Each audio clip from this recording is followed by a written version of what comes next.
సర్వసత్తాక గణతంత్ర భారతదేశం ధర్మశాల కాదని, ఈ దేశంలో జన్మించిన వారికే పౌర హక్కులు కల్పించబడ్డాయని హిందూ ఆధ్యాత్మికవేత్తలు స్పష్టం చేశారు. రోహింగ్యాల అక్రమ చొరబాట్లకు వ్యతిరేకంగా జాగో భాగ్యనగర్ చలో బాలాపూర్ పేరుతో భాగ్యనగర్ గణేష్ ఉత్సవ సమితి ఆధ్వర్యంలో బాలాపూర్లో నిర్వహించిన ధర్మ పరిరక్షణ మహాసభలో ఈ వ్యాఖ్యలు చేశారు. ఈ సభలో రాజస్థాన్ నుంచి వచ్చిన గిరిధర్ స్వామీజీ, శ్రీ శ్రీ శ్రీ అంబాత్రయ క్షేత్ర వ్యవస్థాపకులు ఆదిత్య పరాశ్రీ స్వామీజీ, చిలుకూర్ బాలాజీ దేవాలయ ప్రధాన అర్చకులు రంగరాజన్ పాల్గొని ప్రసంగించారు. రోహింగ్యాలను భారత విదేశాంగ చట్టం ఇప్పటి వరకు శరణార్థులుగా గుర్తించలేదని, అయినా భారీ సంఖ్యలో అక్రమంగా దేశంలోకి ప్రవేశిస్తున్నారని అన్నారు. ఇది దేశ భద్రతకు ముప్పుగా మారుతోందని హెచ్చరించారు.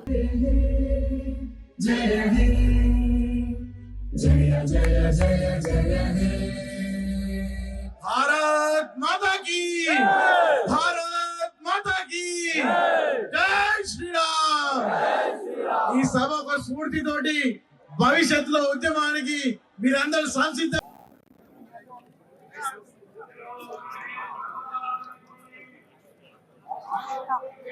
చేసి తిరిగి పంపడంలో ఇక ఏమాత్రం ఆలస్యం చేయొద్దని ధర్మ రక్షణ సభ డిమాండ్ చేస్తుంది.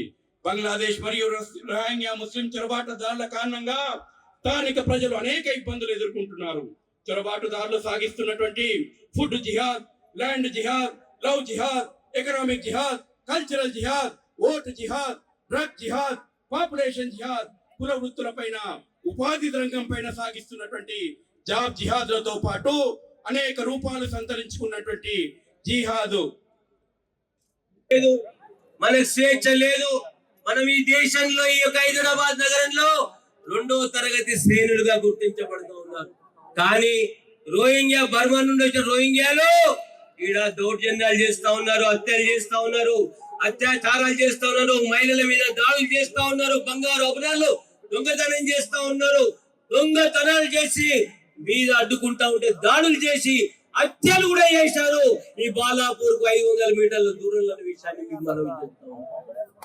బంగ్లాదేశ్, పాకిస్తాన్ నుండి, ఇక్కడ నుండి సభా ప్రాంగణం నుండి 600 మీటర్లలో కేంద్ర ఎన్ఐఏ సంస్థ వచ్చి ఉగ్రవాదం పట్టుకునేదాకా ఇక్కడ అజేస ఉగ్రవాదం ఉందనే విషయం మనకు తెలియదు. సోదరి మండలారా, మీ అందరికి ఒకటే విజ్ఞప్తి చేస్తా ఉన్నాను. ఈనాడు మీ అందరు తెలుసు, పెద్దలు అనేక మంది మనకు ఆశీర్వదిస్తారు, అనేక మంది మార్గం చేస్తారు. మనందరం కూడా మన రాజకీయాలు, మన ధర్మం కోసమే పనిచేయాలి. ఏ పార్టీ అయినా మన ధర్మం కోసమే నిలబడాలి. కానీ ధర్మాన్ని పక్కన పెట్టి మేము మతపరమైన ఓట్ల కోసం టోపీలు పెట్టుకుంటాం, గులామీలు చేస్తాం, గులామీగా చేస్తామంటే మాత్రం సహించలేదు. హిందూ సమాజం మీద చైతన్యం కావాల్సిన అవసరం ఉందని చెప్పి అందరిని వేడుకుంటూ సెలవు తీసుకుంటా ఉన్నాను. భారత్ మాతాకి.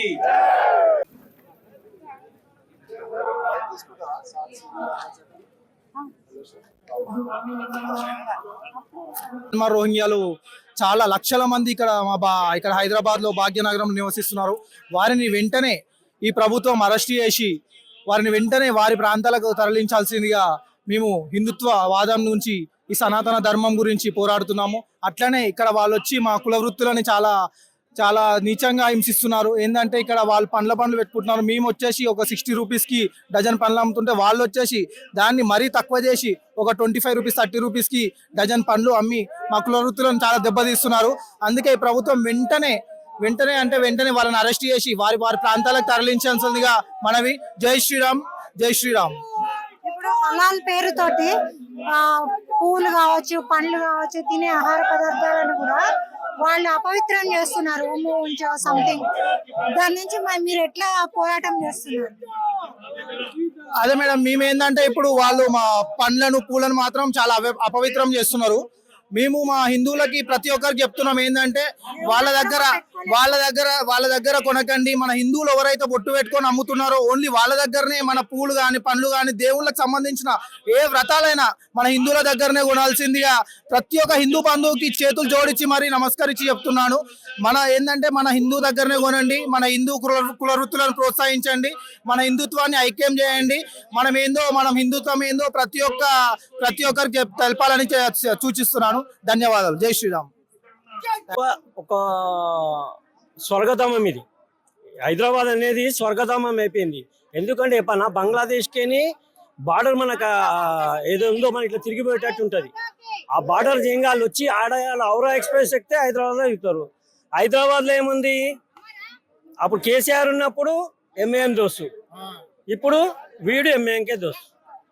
అది ఏమైతుంది, ఇక్కడ స్వర్గధామం అవుతుంది. మెయిన్ ఆడ ఎవడు ఆపేటోడు లేడు. దీనికి మెయిన్ ఏంటంటే మేము ఇప్పుడు విశ్వ హిందూ గణేష్ భాగ్యనగర్ ఉత్సవ సమితి ఇదే కాన్సెప్ట్ తీసుకొని మేము ఒక హిందువులలో చైతన్యం వచ్చిందని ఈ యొక్క కాన్సెప్ట్ వచ్చారు కదా, దీని గురించి మీరు ఏమనుకుంటున్నారు అసలు?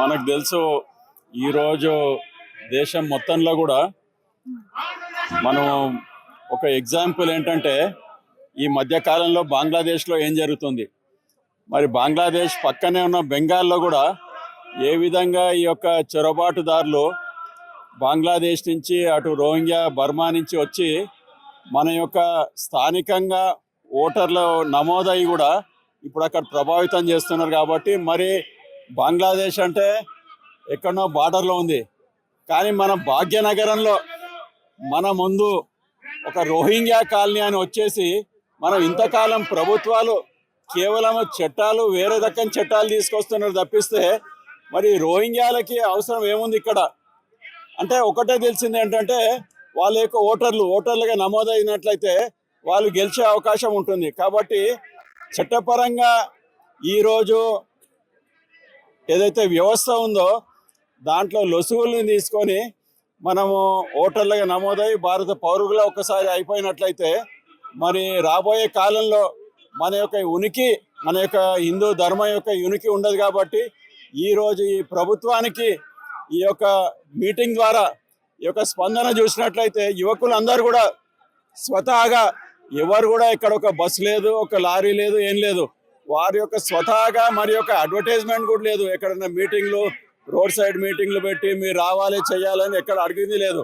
కానీ స్పందన చూసినట్లయితే ఖచ్చితంగా ప్రభుత్వము ఈ యొక్క స్పందన చూసైనా వెంటనే చర్యలు తీసుకోవాల్సిందిగా మేమందరం కూడా హిందూ బంధువులందరూ కూడా కోరుతున్నాం. భారత్ మాతాకి జై. ఎందుకైతే తరిమి కొట్టాలని ఎందుకైతే అంటున్నామో మేము, ఇవాళ హిందువులు ఏది బిజినెస్ కూడా చేయలేని పరిస్థితి. ఇవాళ ఏ బిజినెస్ లో చిన్న స్థాయి నుంచి పట్టుకొని పెద్ద స్థాయి వరకు కూడా బిజినెస్లు, ఫ్యాక్టరీల వరకు కూడా ఇవాళ హిందువులు ఏ బిజినెస్ చేసినా లాస్ట్ లో ఉన్నారు. దానికి కారణం స్పెషల్ గా బంగ్లాదేశీయులే. ఎందు గురించి అంటే ఇవాళ ఈ బంగ్లాదేశ్ వాళ్ళంతా కూడా ఈ చుట్టుపక్కల ఉన్న బంగ్లాదేశీయులు మొత్తం హైదరాబాద్ వ్యాప్తంగా, దేశ వ్యాప్తంగా కూడా ఇవాళ వీళ్ళని ఏమైందంటే కొందరు ఎంఐఎం నాయకుల చేతులలో వీళ్ళందరూ ఉన్నారు. వీళ్ళకి ఆధార్ కార్డులు కానివ్వండి, రేషన్ కార్డులు కానీ అన్ని చేసేయడం జరుగుతుంది.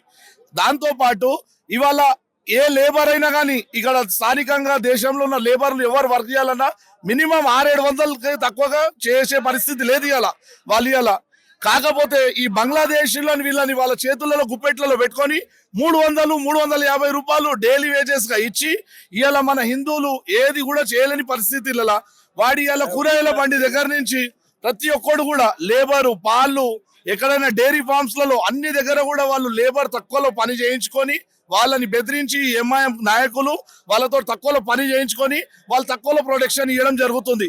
మనం అదే వస్తువు పాలు 100 రూపాయల లీటర్ మనం ఇవ్వలేకపోతున్నాం. మన ఇలా యాదవ్ సోదరులు కానీ హిందూ సోదరులు ఎవరు కూడా అదే మనం ఎట్లనైనా ఖండించాలి. మనం అంతా కూడా ఉనికిడి అనేది పోతుంది. ఇవాళ జాగ్రఫికల్లీ కూడా బెంగాల్లో మొత్తం కూడా డిస్టర్బ్ అయి ఉన్నాం మనం. ఇవాళ రాబోయే రోజులలో నరేంద్ర మోడీ గారు బెంగాల్లో అడ్డుకట్టను వేస్తారనేసి మా పూర్తి నమ్మకం ఉంది. జై శ్రీరామ్. ఒక హైకోర్టు అడ్వకేట్ గా మీరు చెప్పండి, ఇప్పుడు బంగ్లాదేశ్ కానీ, రోహింగ్యాలు కానీ, బర్మా నుంచి వచ్చారు, మయన్మార్ నుంచి కూడా వచ్చారు చాలా మంది. వీళ్ళందరికీ ఇక్కడ మన భారతదేశంలో, మన ముఖ్యంగా మన హైదరాబాద్ లో ఆధార్ కార్డులు ఉన్నాయి, రేషన్ కార్డులు ఉన్నాయి, అన్ని కార్డులు ఉన్నాయి, మనకి రావట్లేదు. దీన్ని మనం ఎలా తిప్పికొట్టగలం? మరి గవర్నమెంట్ ద్వారా ఇప్పుడు మనం ఇంతకుముందు మా సోదరుడు చెప్పినట్లు ఇక్కడ ఉన్న పొలిటికల్ పార్టీస్ వారి యొక్క చీప్ లేబర్ని తీసుకొని ఆసరాగా తీసుకునే దానికని వాళ్ళకి ఐడి కార్డ్స్ ఇప్పించడం జరిగింది. ఈరోజే ఒక న్యూస్ తెలిసింది ఏంటంటే ఒకే విలేజ్లో అంతకుముందు దాంట్లో 1500 మంది ఉంటే బర్త్ సర్టిఫికేట్లు 7500 ఇవ్వడం జరిగింది. అంటే రాబోయే ఎక్కడెక్కడి నుంచో పుట్టిన వాళ్ళకు కూడా ఇక్కడ బర్త్ సర్టిఫికేట్లు ఇస్తున్నారు. కాబట్టి మనం ప్రభుత్వాన్ని వెంటనే దాని గురించి వెంటనే స్పందన ఈ తర్వాత చూసి కేసులు కూడా వేయడం జరుగుతుంది, వేరే డేటా కూడా తీయడం జరుగుతుంది. ఆ డేటా ద్వారా వీళ్ళని అందరినీ కూడా డిపోర్ట్ చేయాల్సిన అవసరం ఎంత ఉంది. ఎందుకంటే ఒక రెఫ్యూజీ వచ్చినట్లయితే రెఫ్యూజీ అన్నట్లు వారికి ఒక ఐడి ఉంటుంది. ఆ ఐడి పక్కన పెట్టి వారి రెఫ్యూజీ ఎంతమంది ఉన్నారు ఏంటి అది కూడా ఇక్కడ లెక్కలేదు. మరి ఎక్కడ ఒక ఒక ఒక 77లో అప్పుడు రెఫ్యూజీ క్యాంప్స్ అని ఉండేవి మన బెంగాల్లో. అట్లా ఇక్కడ సెపరేట్గా ఏం లేదు ఇక్కడ. కాబట్టి మనం ఆ రెఫ్యూజీస్ని గుర్తుపట్టి వెంటనే పంపించేదానికి అన్ని రకాలుగా లీగల్ కూడా మనం ప్రయత్నం చేయాల్సి ఉంటుంది.